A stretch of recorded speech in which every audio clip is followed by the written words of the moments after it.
안녕하십니까 수험생 여러분. 자, 이번 시간은 점유자와 회복자의 관계 민법상 제100, 201조 내지 203조입니다. 상당히 어려운 파트예요, 이해하기가. 일단은 이제 정확한 표현하게 되면 소유물 반환 관계에 따른 부수적인 이해 조정이라는 그 표현을 씁니다.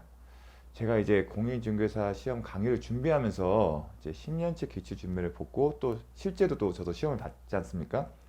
근데 지문의 난이도가 상당히 어려워요. 제가 이제 강의 준비 때문에 다른 직역의 민법도 잠깐 이렇게 살펴봤는데 법원 행시나 법무사 시험을 제고 가장 어려워요. 심지어는 그리고 교과에서 우리가 이제 시중에 나오는 교재에서 나오지 않는 그것만한 내용으로 이해할 수 없는 내용들이 상당히 포함이 되어 있습니다.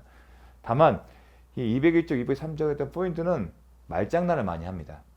정확하게 법조문을 기억해야만이 풀 수 있는 경우가 많습니다. 다만 제 강의 특징은 조금이라도 기억에 도움이 될 수 있는 이해를 제공하기 위한 것이고요. 제가 또 이해를 위해서 또 강의를 하는 이유는 뭐냐면 이해를 해야만이 맞출 수 있는 대법원 판례 지문을 그대로 내요. 그래서 어렵다는 표현을 쓴 겁니다. 아, 이러한 내용을 이해해야만이 풀 수 있는 지문인데 그걸 고려하지 않고 출제를 하고 있는 경향이 있기 때문에 이렇게 조금 시간을 들여서 개념이나 어떤 비유를 들어가면서 직관적으로 이해할 수 있는 예시를 들고 있습니다. 점유자 회복자의 관계도 한번 본론에 들어가기 앞서서 설명해 보겠습니다. 이제 옛날에는 좀 약간 좀 과거로 돌아가겠습니다. 나무가 있어요. 나무가 있고 그리고 과실이 있어요. 근데 A라는 사람이 이걸 키우고 있었어요. 키우고 있어서 이 과실을 계속 자기가 수확을 했습니다. 수확.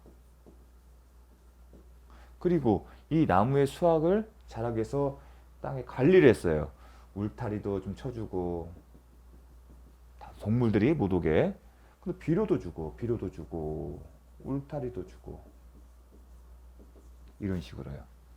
그런데 어느 날 이 나무의 주인인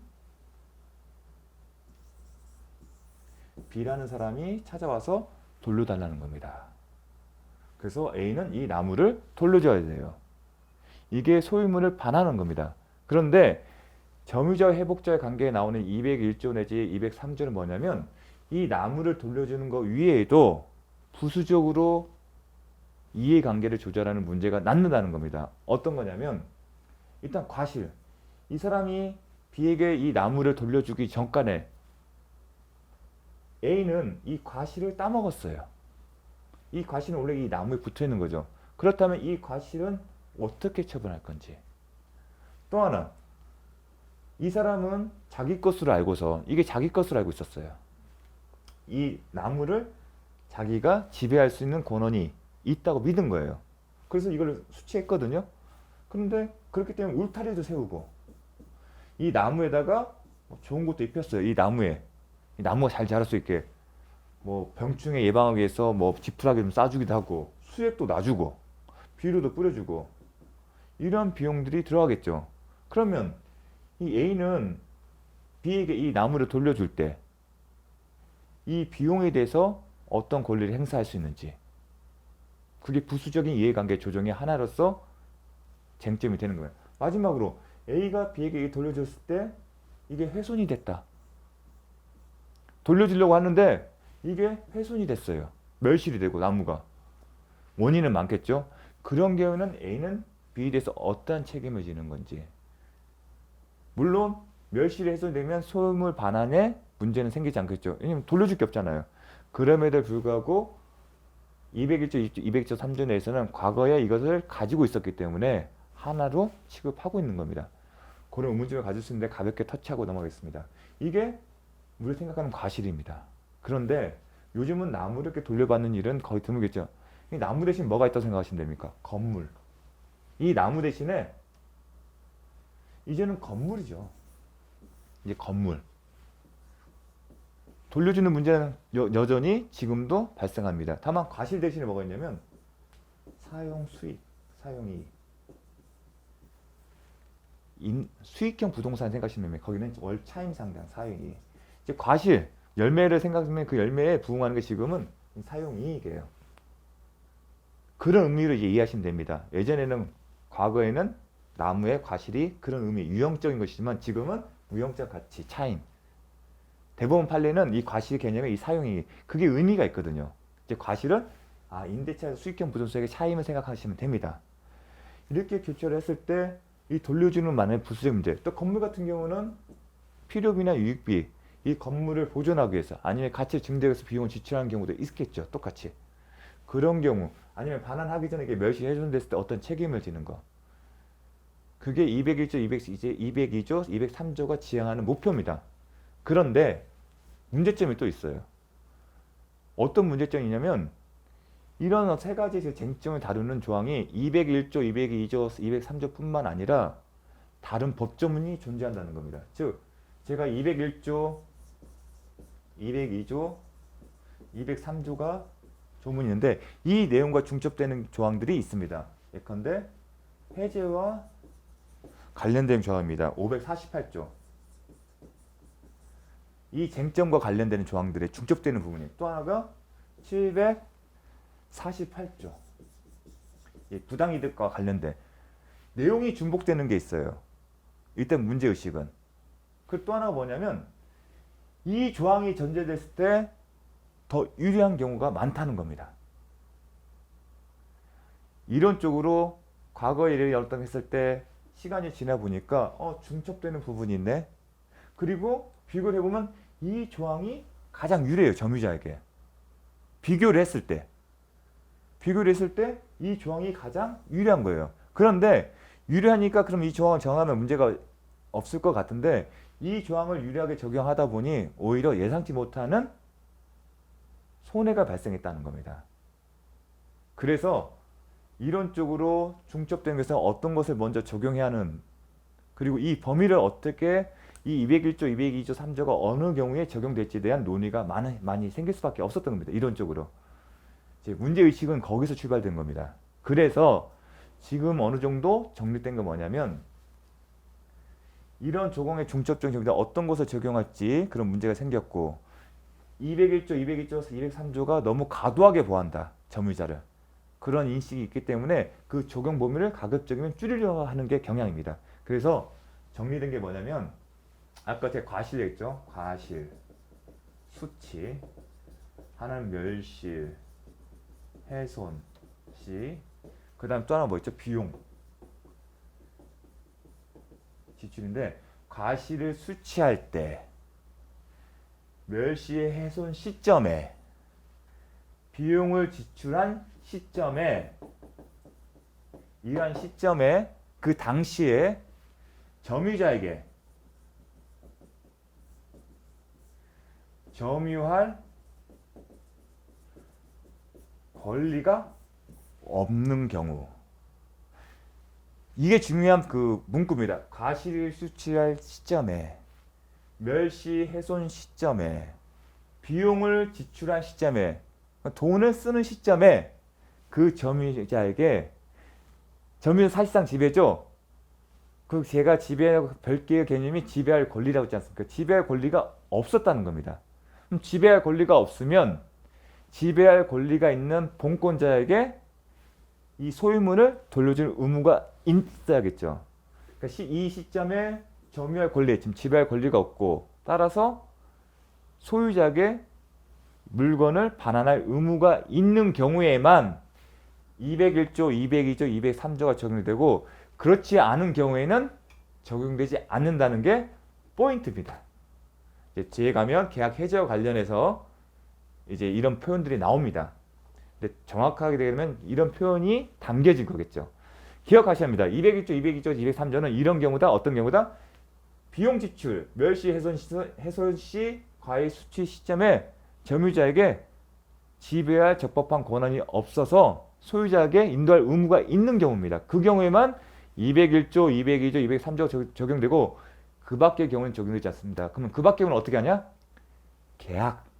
계약이면 계약서가 있겠죠. 계약서의 내용. 아니면 계약과 관련 법이 뭐 있죠? 제가 맨 처음에 민법은 보충기명, 계약서에 다 쓸 수가 없기 때문에 그때를 대비해서 쓴 거다. 그게 계약법 관련된 조항이 있습니다. 그래서 채권 강례 보면 매매계약 조항이 있죠. 거기에 보면 이런 내용들을 유사하게 다루는 부분이 있습니다. 그리고 계약이 법률상 없는 경우, 계약이 무효나 취소가 된 경우에 적용되는 게 이제 부당이득 반환 법리. 그러한 법리에 따라 해결하면 된다는 게 지금의 이론적인 견해입니다. 그래서 요거는 시험에 바로 이렇게 출제된 그런 내용 자체가 이해를 위해서 제가 포인트를 가르친 겁니다. 그거를 유념해 주시고 제가 뒤에서 나오는 대법원 판례를 이해하고 접근하시면 좀 더 이해가 쉽지 않을까 싶습니다. 그럼에도 불구하고 이 이해 자체가 시험에 출제되지는 않은데 좀 더 이해를 하시고 이해의 바탕에서 암기를 하셨으면 좋겠다는 바람에 의해서 제가 강조해서 설명을 했습니다. 그럼 본론으로 들어가서 201조 점유자 과실, 과실 열매, 제가 뭐 하겠죠? 지금 건물, 그러면 사용수익, 사용수익 뭐다? 차임, 수익형 부동산의 월 차임 생각하시는 거예요. 과실뿐만 아니라 이 사용수익, 요 개념도 포함이 되는 거라고 이제 세트로 이해를 하셔야 합니다. 자, 선의의 점유자는 과실을 취득한다. 이 선의라는 것은 이 점유자에게 지배할 권리가 없음에도 불구하고 그걸 몰랐다는 겁니다. 선의의 개념은 아시겠죠? 그런 사람은 과실을 취득한다. 즉 과실 취득할 권리가 있기 때문에 소위 뭐 나무를 돌려주기 때 과실은 안 돌려줘도 된다. 지금에 비하면 점유에 따른 사용수익에 월세 같은 거 안 냈잖아요. 그럼 소유물 돌려주는데 그럼 과실에 해당되는 사용수익 돌려주냐? 선의라면 돌려줄 필요가 없다는 겁니다. 그렇게 앞으로 이 과실 개념은 그렇게 이해를 하셔야 합니다. 악의 반대로 악의 점유자는 원칙은 악의 점유 개념이죠. 나에게 이 점유를 지배할 적법한 권한이 없다는 것을 알고 있었던 사람입니다. 그 사람에게는 당연히 반환을 해야겠죠. 즉 아까 나무를 생각하십시오. 과실을 자기가 취득해서 근데 악이었어요. 그러면 그 열매를 줘야 한다는 겁니다. 그렇죠. 그런데 그 과일을 먹을 수도 있겠죠. 사가면 소비하였거나 아니면 과실로 인하여 훼손 또는 수취하지 못한 경우에는 그 대가를 보상해야 한다. 이 표현이 참 중요합니다. 소비하였거나 이 부분 과실로 인하여 훼손 또는 수취하지 못한 경우는, 그러니까 나무도 수확을 하려면 때가 있죠. 태풍이 오기 전에 과일도 따야겠죠. 그렇게 좀 연상을 하시면서 과실. 근데 문제 포인트는 과실로 인하여. 소비는 먹었으니까 상관없습니다. 근데 과실로 훼손. 자기가 사용한 건 아니지 않습니까? 먹지도 못했다는 얘기예요. 쉽게 해서. 먹었을 때는 당연하겠지만 과실로 먹지 못한 경우, 훼손해서 그 다음에 채취를 못해서 못 먹은 경우에는 대가를 보상해야 한다. 과실 자체를 줄 수 없으니까. 낙과는 안 먹습니다. 그걸 좀 생각하시죠. 태풍 오기 전에 태풍에 날아갔습니다. 그럼 대가를 뭘 받는다? 대가를. 근데 포인트는 과실로 인하여. 반대해서 가면 과실이 없는 경우에는 과실 없이 멸실, 훼손 또는 수취하지 못해서 이익을 소비하지 못한 경우에는 대가를 보상할 필요가 없다는 겁니다. 이게 하나의 포인트입니다. 자, 이거는 정확하게 기억하셔야 합니다. 제가 이 이해를 위해서 나무를 그렸던 겁니다. 그래서 출제 지문이 이렇게 나왔습니다. 악의 점유자가 과실로 인하여 점유물의 과실을 수취하지 못한 경우, 법조문 그대로 나왔습니다. 대가를 보상해야 한다. 맞는 지문이에요. 근데 다음이 정말 혼돈하게, 정말 틀리기 지문, 정말 단맞추기 쉽지 않은 지문입니다. 과실 없이 과실을 수취하지 못한 때, 과실 한문도 잘 열매입니다. 때에도 과실의 대가를 보상해야 한다. X입니다. 왜 X죠? 과실 없이 과실로 과실을 수취하지 못한 때에만 보상한다고 했죠. 이 지문 때문에 제가 아까 계속 강조를 했던 겁니다. 자, 다음 넘어가겠습니다. 점유자와 과실. 자, 폭력, 은비에 의한 점유자에도 준용한다. 이거는 폭력, 숨김 이런 게는 뭐였든 전환 규정이 뭐냐면 200조예요. 200조 제3항이에요. 201조 죄송합니다. 201조 2항입니다. 악의 점유자 관련된 거예요. 이 조문이 폭력 음비의 점유자에도 준용한다는 거면 악의 점유자처럼 취급하겠다는 겁니다. 아시겠습니까? 폭력 음비에 의한 점유자도 악의 점유자와 동일하게 취급한다는 거. 그러면 폭력 등 음비의 점유자는 반환해야 한다. 과실로 소비하거나 과실로 수취하지 못하거나 훼손한 때도 그 대가를 보상해야 한다. 이렇게 연결이 되어야 합니다. 그래서 출제가 됐습니다. 악의 점유자가 점유례가 다음이군요. 소비한 경우 수취 특별한 사정 없는 한 먹은 거죠. 대가를 보상하면 됩니다. 근데 두 번째 음비한 점유자는 과실 수취할 권리가 있다. X죠. 전악의 규정이 악의 규정이 점유자 동일하게 취급되기 때문에 수취하지 못합니다. 그래서 돌려줘야 합니다. 자, 이 전악 규정이 뭔가를 기억하시고 대입시켜서 아까 제가 한번 얘기를 했습니다. 폭력 또는 음비한 점유자도 반환해야 한다. 소비하거나 아니면 과실로 수취하지 못한 경우에는 대가를 보상한다. 이런 식으로 계속 입으로 반복하셔야 합니다. 그래야 이게 탁탁 붙습니다. 시험장에서 이게 딱 눈에 안 띕니다. 회복제에 대한 책임. 자, 아까 멸시 훼손된 경우에 어떻게 하는 겁니다. 책임 있는 사유로 포인트는 책임 있는 사유로 일단 책임 있는 사유가 포인트고 멸실 또는 훼손한 때에는 자, 책임 있는 사유로 멸실이 훼손됐어요. 일단 전제는. 그 경우에 이제 선악을 구분을 하네요. 악의 점유자는 전부를 배상한다. 일단 책임 있는 사유로 멸시 훼손됐어요. 그래서 돌려주지 못한 거겠죠. 나무가 책임 있는 사유로 없어졌어요. 그러면 악의 점유자는 그 손해 전부를 배상합니다. 반면에 선의 점유자는 이익이 현존하는 한도에서 배상한다. 이게 중요한 구분입니다. 사실 이게 이제 현실에서 얼만큼 적용될지 모르겠지만 시험에서는 구분해서 나옵니다.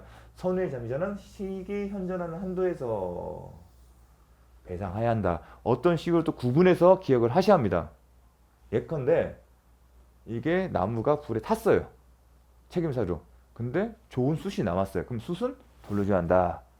이렇게 좀 뭔가 사례를 기억하시면서 좀 비유하시면서 기억하시길 바랍니다. 저 같으면 나무가 불에 타서 책임사유로 훼손됐는데 이쁜 숯이 나왔어요. 모양이. 그래서 그 숯은 이익이 남았기 때문에 돌려줘야 한다. 다만 이 부분이 잘 나옵니다. 소유의 의사가 없는 뭐라고 했죠? 자주 점유가 아니라 타주 점유. 타주입니다. 선의인 경우에도 손해 전부를 배상한다. 이게 중요합니다. 선의 점유자지만 소유의 의사가 없었다는 겁니다. 그러니까 돌려주겠다는 겁니다. 사실은. 그러니까 지금은 내가 점유하겠지만 어느 순간에는 돌려주겠다. 그걸 생각하시면 됩니다. 임대차로 생각하시면 됩니다. 이 사람이 임대차 관계가 없는데 점유자는 이거 임대차이기 때문에 내가 이걸 점유할 수 있고 다만 나중에 소유자한테 돌려줘야 한다. 돌려주는 것은 내가 타주점입니다. 반환해줘야 한다는 생각은. 내 거라면 누구한테 줄 이유가 없겠죠. 그렇게 생각하시면 됩니다. 그런 경우에는 전부를 배상한다. 출제되고 있기 때문에 정확하게 암기를 하십시오. 이러면 질문 틀리면 안 됩니다. 자, 기출질문 한번 보겠습니다. 점유자의 책임이 있는 사유로 이게 포인트로 전제가 됐습니다. 다음에 선악 구분하겠죠? 선의의 자주 점유자는 타주 점유일 때는 악의 점유자와 동일하게 취급하기 때문에 이 문구가 들어간 겁니다. 특별한 사정이 없는 한 손해 전부 배상한다? 아니다. 이익이 현존한 경우에만. 그러면 오히려 선의의 타주 점유자는 손해 전부를 배상한다? 맞겠죠. 자, 자주 점유냐 타주 점유냐에 따라서 구분됩니다. 그러니까 선의의 자주 점유자, 선의의 타주 점유자. 선의의 타주 점유자는 악의의 점유자. 따라서 전부를 배상해야 하는 거고 선의의 자주 점유자는 이익이 현존하는 한도에서 점유물의 전부가 점유자의 책임 사유로 멸실된 경우 소유의 의사가 없는 점유자는 선의인 경우에도 전부를 배상해야 한다. 맞는 질문이죠. 이걸 선의의 자주 점유, 선의의 타주 점유 구분을 명확하게 하신 다음에 어떠한 결론이 나는지를 연습하지 않으시면 이런 질문 맞히기 힘듭니다. 그렇게 계속 공부를 하셔야 합니다. 악의 점유자가 책임 있는 사유로 악의 점유자 점유물의 해당 경우는 이익이 현존하는 데서 틀렸죠? 이거는 선의 점유자, 자주 점유겠죠? 점유자의 상한 청구권, 이제 비용 상한 청구권이라고 생각하시면 됩니다. 자, 앞으로 비용 상한이 나오면 필요비와 유익비죠.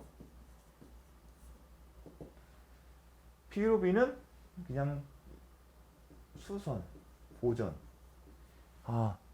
이런 이 정도의 어떤 개념으로 감각을 하십니다. 필요비, 수선. 내가 쓰기 위해서 수선하고 보존하기 위한 거. 유익비는 가치를 증가시키는 거. 가치를 증가시키는 거. 유익비의 개념은 이런 식으로 이 정도의 개념, 그 감만 갖고 접근하시면 됩니다. 이걸 다 합쳐서 비용입니다. 이게 비용입니다. 회복자에 대하여 소유자입니다. 보통의 경우는 점유물을 보존하기 위해 보존하는 필요비라고 했죠.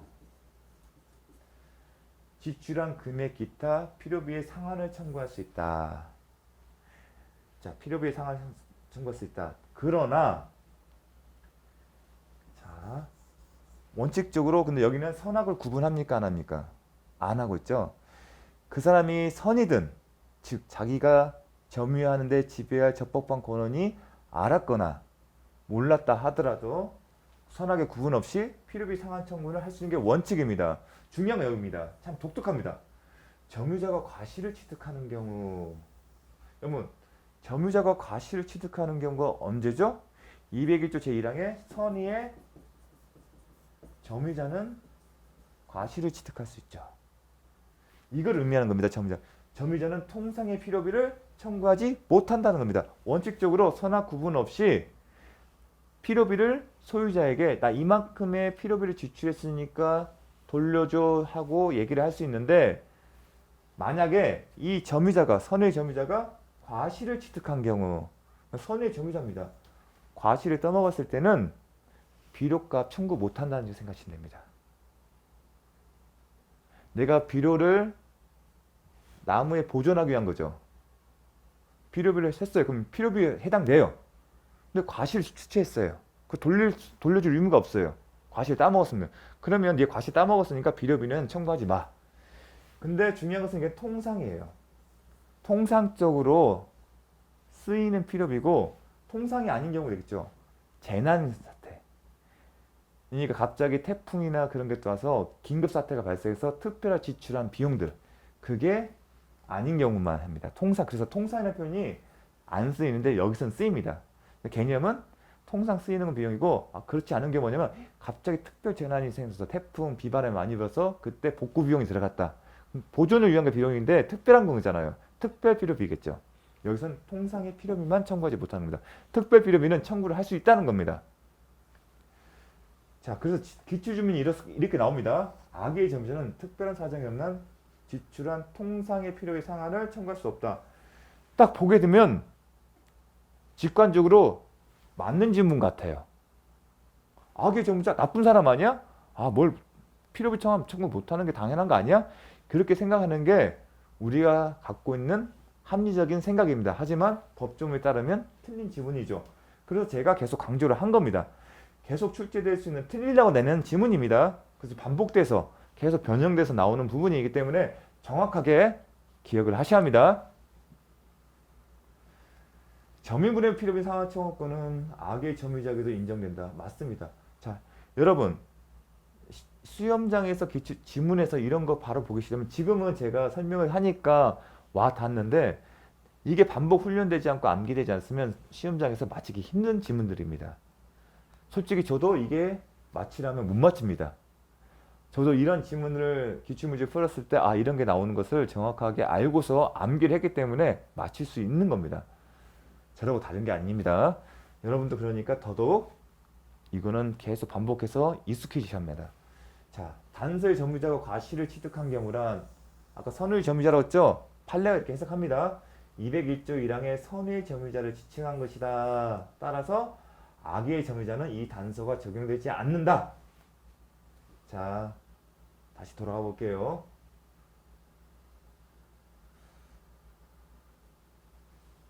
방금 판례는 점유자가 과실을 취득한 경우는 뭐다? 선의 점유자라는 거죠. 그러니까 선의의 점유자가 과실 취득하는 경우에는 통상의 필요는 청구하지 못한다. 반대로 악의의 점유자가 과실 취득한 경우에는 통상 필요비를 청구할 수 있다. 악의의 점유자는 악의의 점유자의 경우에는 통상의 필요비는 청구할 수 있다는 겁니다. 아시겠습니까? 왜냐하면 이 사람은 원칙적으로 과실 취득권이 없습니다. 자, 그렇게 읽으셔야 합니다. 그렇게. 그 다음에 그럼 필요비 상환 청구권은 언제 행사할 수 있냐? 비용을 지출한 시점이랄 때 행사할 수 있는 게 아닌가 하는 게 출발점이다. 아, 내 비를 지출했을 때. 그런데 그때는 자기 거라고 생각할 수도 있지 않습니까? 그래서 이 표현은 정확하게 기억하십니다. 필요비 상환 청구권은 점유자가 점유물의 반환을 청구받거나 돌려줘, 소유자가 돌려줘 하거나 아니면 반환한 때, 돌려준 때에 행사할 수 있다. 그 이전까지는 필요비 상환 청구권을 행사할 수 없다는 겁니다. 자, 이 주문도 상당히 자주 출제되고 이거를 정확하게 기억하셔야 합니다. 적법하게 과실을 취득한 선의의 점유자는 회복자에게, 자, 선의의 점유자고요. 과실 취득했어요. 회복자에게 통상의 필요비 상환을 청구하지 못한다. 맞는 지문이죠. 정확하게 기억 못하면 직관적으로 이건 틀린 것처럼 착각하기 쉬운 문제입니다. 정확하게 이해하고 기억하셨으면 좋겠습니다. 계속 반복돼서 출제되고 있습니다. 점유자가 필요비를 지출한 경우 가액의 증가가 현저한 경우에 하나의 상환 청구가 있다. 이건 유익비예요. 유익비는 이런 문구가 있어요. 하지만 필요비는 이런 문구가 없었습니다. 필요비의 문구와 유익비의 문구를 섞어 쓴 겁니다. 자, 유익비에서 보면 답이 나올 겁니다. 틀린 지문입니다. 볼까요?